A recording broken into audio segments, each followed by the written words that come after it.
Alcohol वाली अद्वियात और perfume इस्तेमाल करने का क्या हुक्म है? क्या इससे नमाज में कोई फ़र्क आता है? अल्कोहल के हवाले से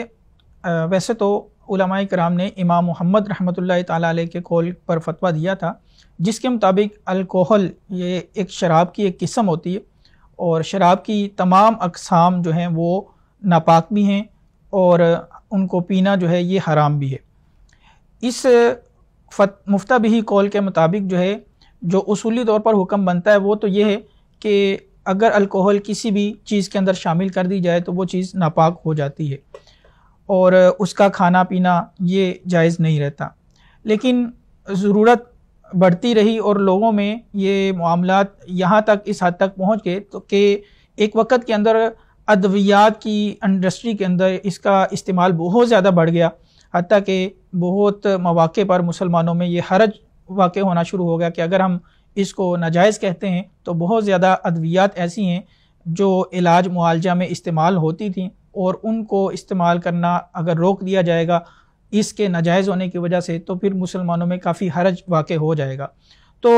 एक हद तक पहले इसको मना किया गया, लेकिन बाद में जब उमूम बलवा हो गया तो इसमें उलमाए किराम ने यूँ इजाज़त दी कि अद्वियात के अंदर जो है अगर अल्कोहल शामिल की गई है तो अल्कोहल वाली अद्वियात इस्तेमाल करना जायज़ करार दे दिया। इसी तरह इसका इस्तेमाल फिर बहुत ज़्यादा दीगर इंडस्ट्रीज़ में भी बढ़ गया। तो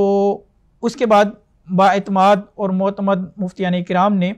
इसके हवाले से ये इजाज़त भी अता फ़रमाई कि जो ऐसी चीज़ें हैं जिनको हम खाने पीने में इस्तेमाल नहीं करते, यानी अद्वियात के अलावा और वो चीज़ें जो खाने पीने में इस्तेमाल नहीं होती बल्कि वैसे ख़ारजी तौर पर हम इस्तेमाल करते हैं, मिसाल के तौर पर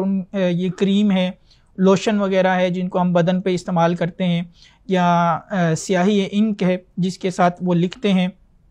पेन वगैरह की जो इंक होती है, या इस तरह की और चीज़ें जो खाने पीने के अलावा एक्सटर्नल यूज़ में आती हैं, तो इन तमाम चीज़ों के अंदर भी अल्कोहल अगर शामिल की गई हो तो उलमाए किराम ने इसकी इजाज़त दी है। अलबत्ता जो चीज़ें खाने पीने वाली हैं इनमें फ़िलहाल जो उलमाए किराम की अक्सरियत है उनका फ़तवा यही है कि ऐसी चीज़ें जो खाने पीने वाली हैं और अद्वियात के अलावा हैं उनको इस्तेमाल ना किया जाए, हत्तल इम्कान उनसे बचा जाए। वो चीज़ें जिनमें अल्कोहल की बिल्कुल भी शमूलियत ना हो वो चीज़ जो है वो खाई पी जाए।